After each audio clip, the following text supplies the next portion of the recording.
Hey there, how you spending? We have been given another deck of 86,400 seconds, and the only question is, how you spending? And are we coalescing around solidary seconds to change the world for the better? 1 second at a time.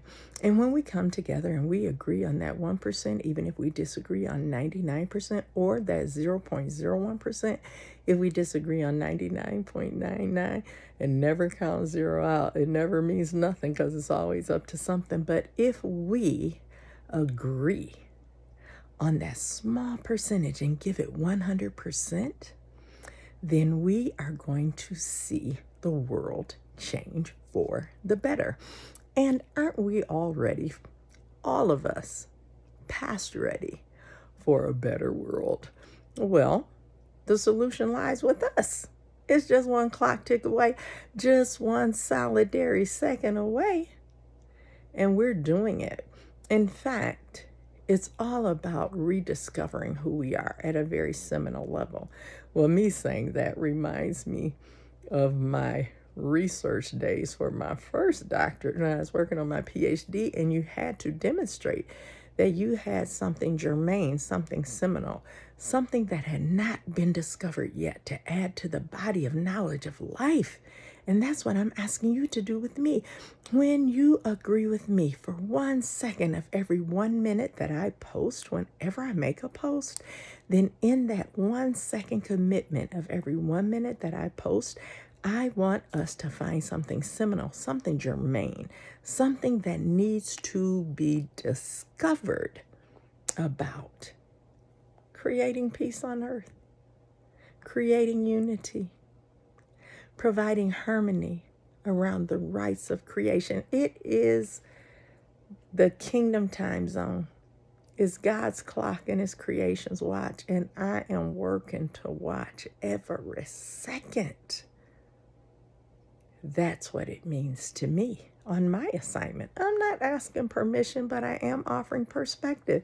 And what I am willing to do is say, while I come to you in an educational way to be the teacher, I always am showing up as a student. So please let me know your discoveries. That 1 second that you give me for every 1 minute of my posts, what I really want you to do is just see what happens when you're in a grocery store, when you're sitting at a red light and you see someone jamming to some seasonal music, or you just have an epiphany and an aha moment when you're watching something on an app, on a television, on a device, when you're having a conversation with a colleague at work, or when you're sitting and eating dinner. Whenever you have a second that says, whoa, if everybody did that, what a better place this would be. Those are the utilization of the clock tick away. Those are the solidarity seconds. Those are the life-changing, world-changing seconds where we then can answer how you spending. Hanukkah started at sundown on December 14th. It was a Sunday, and it ended on Monday at sundown, December 22nd. But on Sunday, December 21st, that's when we experienced the winter solstice, at least in the northern hemisphere. And the winter solstice, and I'm not apologizing for having my mature eyes, so let me tell y'all something. I just have to read some of this, and I have gotten this information from Britannica.com, from USPS.gov. They also have a .com site, from SantaClaus.com, and from History.com, and from the New York Times, as well as US Today, as well as Wall Street Journal, and AI verified. So I'm coming to you with information that I am not saying is seminal. Now I'm being historical, and I'm asking us to now become seminal and germane based on the historical information that I'm providing.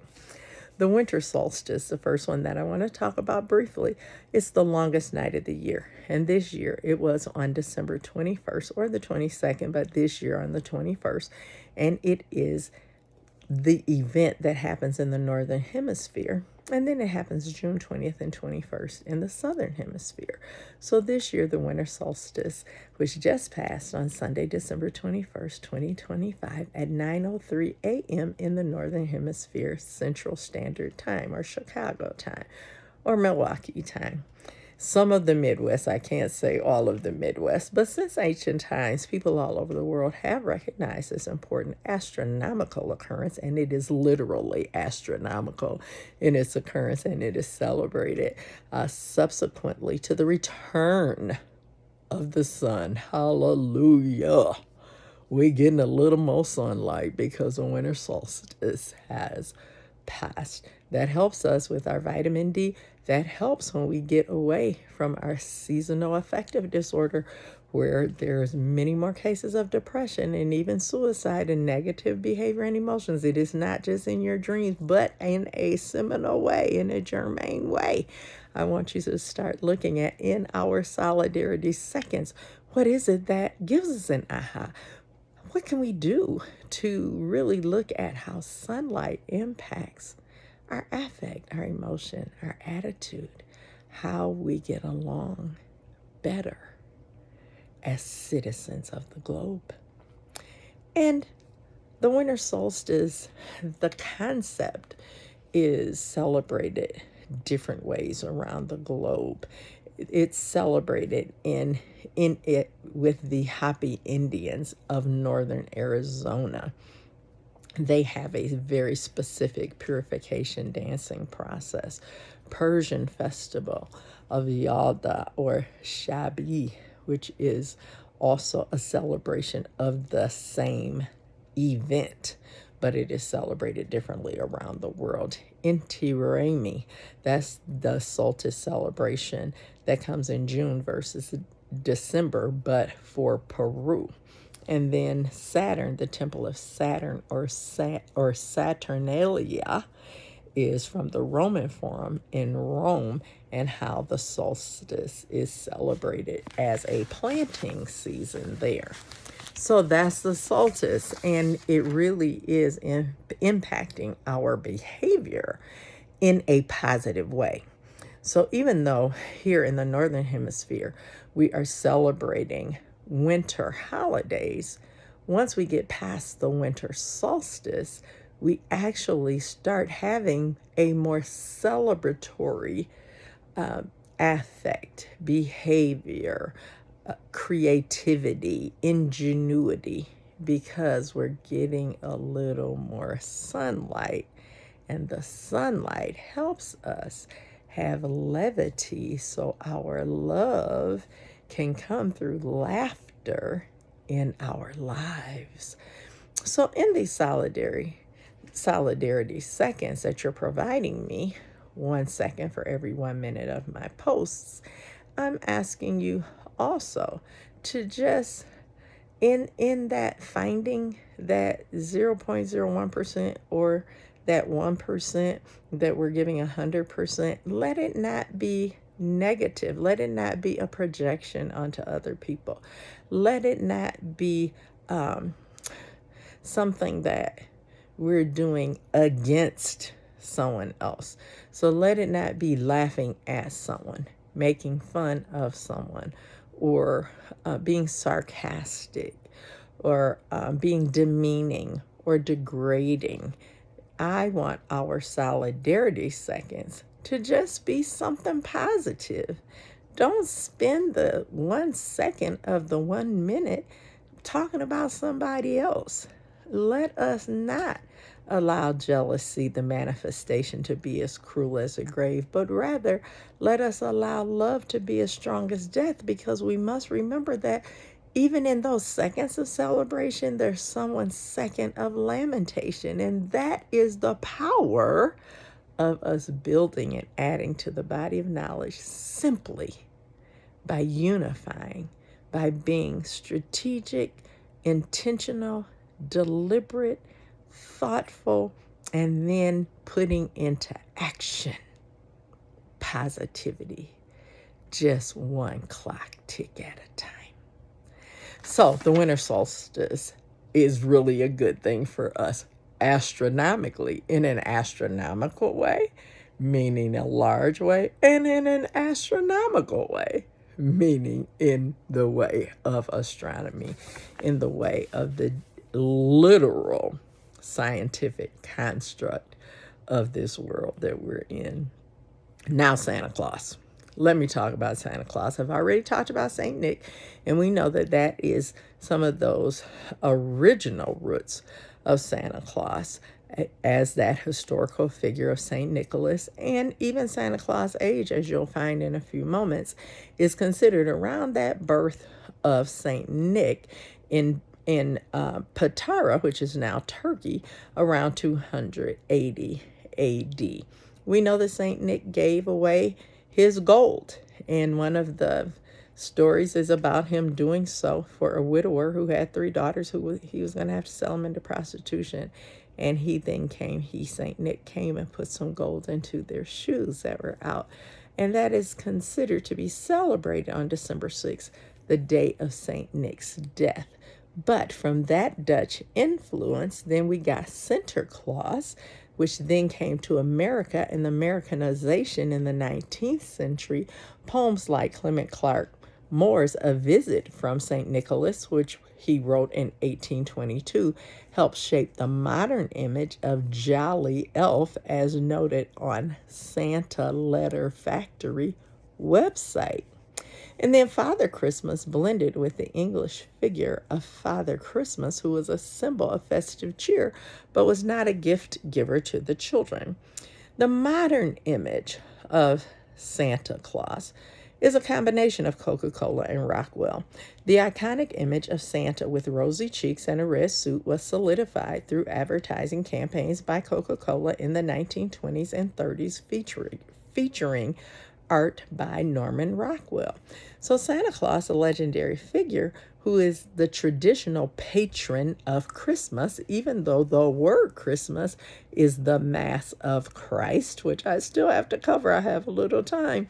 Tomorrow is considered Christmas Eve. So in the United States and in other countries, Santa Claus then was seen as the person who brought gifts to children. And his popular image, as we know it today, was really based on the traditions associated with Saint Nick. So when we look at Santa Claus, so now we're at Santa Claus, let me go to the next piece that I want to talk about in this post, and that is letters that get to Santa Claus. When Santa Claus gets your letter, what is he going to say? Naughty list, good list, naughty, nice, naughty, nice. Well, actually, there is a whole operation. Thanks to USPS. Applaud and pause for them in some of your solitary seconds based on the minutes of this post, because letters to Santa Claus occur, and they do go to local post offices where they are handled by USPS, and USPS has something called Operation Santa. And that is a project that allows volunteers to adopt letters and fulfill the wishes that are written in the letters, or even postal workers will answer them. Some go to special locations like Santa Claus, Indiana. Others end up at the official North Pole Centers for Sorting, and replies do happen. So what happens with USPS Operation Santa program? Most letters end up in this program in local post offices and in some special locations. Some go directly to the North Pole at the official address, and the official address is 123 Elf Road, North Pole 88888. That's where letters are processed, and it is part of the Santa system, Operation Santa system. So how do you ensure that you get a reply if you send a letter? Well, first, make sure that it includes a complete return address, name, street, city, state, and zip code, and postage on the envelope. Letters are then mailed to Santa at 123 Elf Road, North Pole 88888. And once that happens, there is a processing of the process. Now, I'm giving you the process, but we're too late for this year. So I'm giving you the process and make sure you note it so you know next year. And those of you who have been part of Operation Santa, please give us some insights in the comments and let us know how successful it has been or not. If you have been a recipient or if you have been an adopter, because here's what happens when things get to the North Pole, and even even within the United States, some of the addresses vary. In Fairbanks, Alaska, the address is 580 South Santa Claus Lane, North Pole, AK, which is Alaska, 99705. So the dates. It starts in September. That's when letters can actually start being sent to Santa. And in 2025, that date was September 15th. Then the letter has to be postmarked by December 6th in order for the letter to have the potential of being adopted. Now, adoption registration, if you want to register to be an adopter of letters that are sent to Santa Claus, that adoption registering to be an adopter started on November 3rd in 2025. And then the actual adoption started on November 17th. And the last day to ship gifts was December 13th in order to have an on-time delivery by Christmas Day or no later than the day after. In 2025, there have been a little over 500,000 letters that have been received for Santa through the Operation Santa program and process. What happens to lost mail? Well, if it is lost, then those can end up not getting a response or being processed. But even if they end up in the dead letter file, there really is a dead letter office that goes through and tries to make sure that those letters still get a response. And there are many campaigns. Macy's has a Believe campaign, and within that 500,000 letters that just go through Operation Santa, in addition, some of these other private programs are also in place. So the USPS method, USPS Operation Santa program, and you can put that right into any search engine and all the information comes up. How to get a reply from Operation Santa: write your letter, prepare a reply, a personalized response letter to your child on a separate piece of paper. So you have the child write a letter to Santa Claus to the North Pole, then you, the parent, or the associated adult writes a personalized response to the letter on a separate piece of paper, but in the same envelope. And then address the reply in an envelope addressed to your child with your child's name and address on it.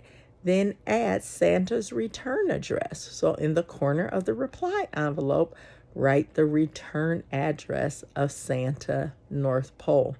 Then you mail it. You affix a first-class stamp to the reply envelope and place it inside another larger envelope with Santa's address on it, and you mail it. And timing is key because you must send the letter during the recommended window, that November through December time frame, and starting as early as September, in order to ensure it goes through the process. So what happens? Operation Santa, the letters go and volunteers get to adopt letters. The letters are placed on the website so that the registered adopters can see the letters that have been sanitized but vetted and now are up on that website, and then replies to the letters from those now who have adopted a letter, and then they get toys. And USPS has in the past worked with Toys R Us online, where you can go online or you can order your own response, whether it is toys, gifts, written response from other places that you can now, because you're a vetted, registered adopter, get them to the specific letter that you have decided to adopt. So it's a real process. And those of you who have not been in it, and I haven't, I think it's a really cool thing to know. And it is something that we can do. And we're doing it in the spirit of celebration. The ages vary when people say, hey, when do you say Santa isn't real? Well, now you got to define real. Is he real or not? Is the process something that we are carrying out for someone who is very real and we are representing that? Are we aligning it to the Christ child or the mass of Christ? We can. We've already talked about the Christmas tree and lights, and of course, then the gifts that come in various ways. Another question was raised: how old would Santa Claus be? Well, if we look at him as being from the person, the patron saint, Saint Nicholas, then in 2025, he would have been considered to have been 1,755 years old. In fact, it was placed online that on the winter solstice, Sunday, December 21st, the Santa Claus was 1,755 years old, 0 months, 15 days, 12 hours, and 43 minutes at the time that it was posted. Now, what do people get paid to be Santa? In 2025, that would be somewhere between $25 and $75 an hour, $240 to $600 a day. Could be $150 to $500 an hour for freelance rates, and somewhere from $10,000 to $20,000 for a seasonal Santa gig. And some of those things, prices, pay, depend on experience and skill, the type of gig that is being fulfilled, the location of the gig, and are there expenses? Does Santa have to cover his own expenses, or are the expenses covered by the company or the persons or the person who has hired Santa? And how many times is he checking the list?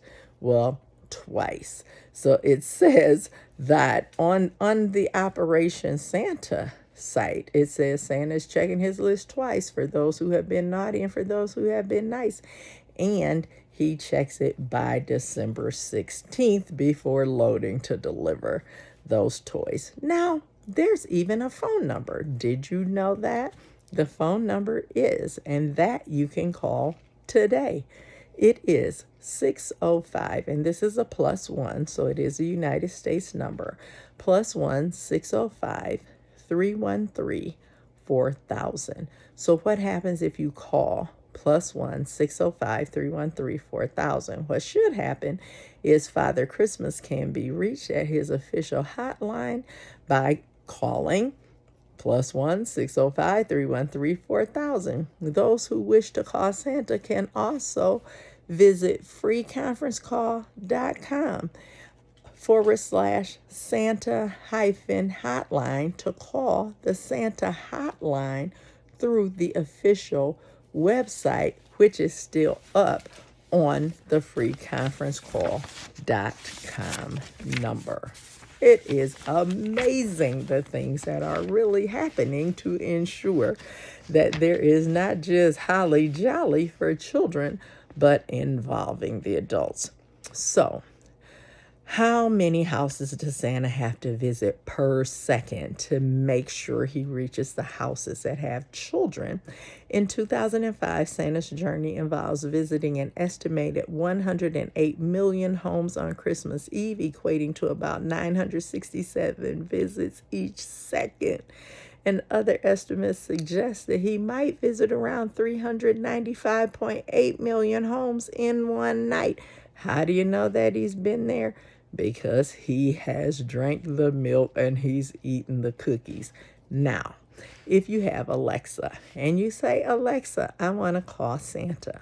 When you ask Alexa to call Santa, it plays a nice message recording that seems to be making a call to Santa. You will get his voicemail, And you can then pretend to leave him a message. Now, what they want us to know is that if you leave a message, the children love it. But if you pretend to leave a voice message, it is not being recorded because Alexa never saves the message. Is there a number one elf? Is there a head elf in charge? And the answer is yes. And it's Bernard. Did you all know that? Did you know that Bernard Elf is Santa Claus' chief elf? He pretty much oversees all the other elves at Santa's village, and many other elves at the North Pole call him Big B, or Mr. B, which he doesn't mind. Just don't call him Bernie. So we talked about Coca-Cola, and that Coca-Cola didn't invent Santa Claus, but its 1930s advertisement campaigns that featured the illustration by Haddon Sundblom's warm, jolly red suited Saint Nick significantly shaped and popularized the iconic image of Santa that we know today. And I know that I mentioned Coca-Cola, but I wanted to underscore that point again because of the shaping and solidifying in making him a global marketing figure, which was linked to the Coca-Cola brand. And before these ads, Santa's appearance, it did vary, but Sundblom's depictions inspired a visit from St. Nicholas, established with rosy cheeks, a white beard, and a festive red attire as his standard. So some key points of connection with Coca-Cola is the legend of St. Nicholas predates Coca-Cola by centuries. Santa's image evolved through folklore and artists such as Thomas Nast in 1931, the campaign when Coca-Cola hired Haddon Sundblom to create a wholesome Santa for their Christmas ads by drawing from the traditional poem for inspiration, as I have afore stated, and then shaping the image. Sundblom's illustrations depicting Santa as a happy human-like figure enjoying Coke became the standard image worldwide.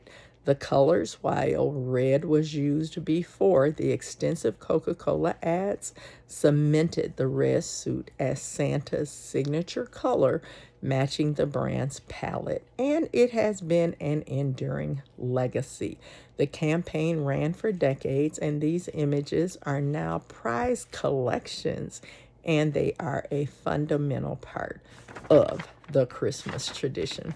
So it is so very important for us to just give consideration to all of these things regarding Santa, and maybe you knew all of them. As I'm looking at all the things that I've covered, I just want to make sure that I covered everything that I wanted to cover today, because I knew it was going to be a longer post. And I want to be able to say to you now that in talking about the winter solstice, Santa, Operation Santa, Saint Nick, Father Christmas, Christmas trees, cards and carols, Hanukkah, Las Posadas, the Christ child, whether red and white means Coca-Cola or purity and blood. Coke, Woolworths, Montgomery Ward, Bondi Beach, Toys R Us, Brown University, war-torn activity around the world, where we're contending with immigration and migration. The mitigation for us is a united celebration. That's the greatest mitigation. And to also have very remorseful, united lamentation for those who are sorrowful, and for us as we sorrow for so many conditions that we are contending with. So the clock is still ticking, and seconds are still passing, and seasons really are slipping away as tomorrow becomes today. Solidarity is the present that I am suggesting. Solidarity is the present for the present. If we are willing to be present and show up as the present in the present, in symbiotic oneness, like-minded indivisibility, and deliberate alignment, respecting individuality, and yes, travailing yearns. That is the solidarity of the matter, and in our pain lies our passion. And it is in our passion that we are propelled into peace on and in this earth, and prosperity for the broader population, and presence found under the tree of life, only in the present, if we're willing to be present. I'm asking that to be just one solitary second for every minute of this post. And this post has so far been 31 minutes. And still, all I want is 1 second for every minute of education that I've provided you. I am, wherever I may be, as the Queen Time Machine, bringing you some facts, some fun, some fiction, as we face the fury of our planet. In fear, we want to stand fearless as I present to you the best present that I have, and that is being present in this very present second. And it is in that vein that I say, until soon. Agape. I still got a lot to cover, y'all. Tomorrow is Christmas Eve. I got to get the reindeer. I got to get baby Jesus. We got some stuff to do. I can't let the 12 days of Christmas and Kwanzaa catch me without some of these other things. So that means I got to show up again until real soon. Agape and Shalom. I thank you in advance. I thank you, and I thank you for spending these seconds and these moments with me.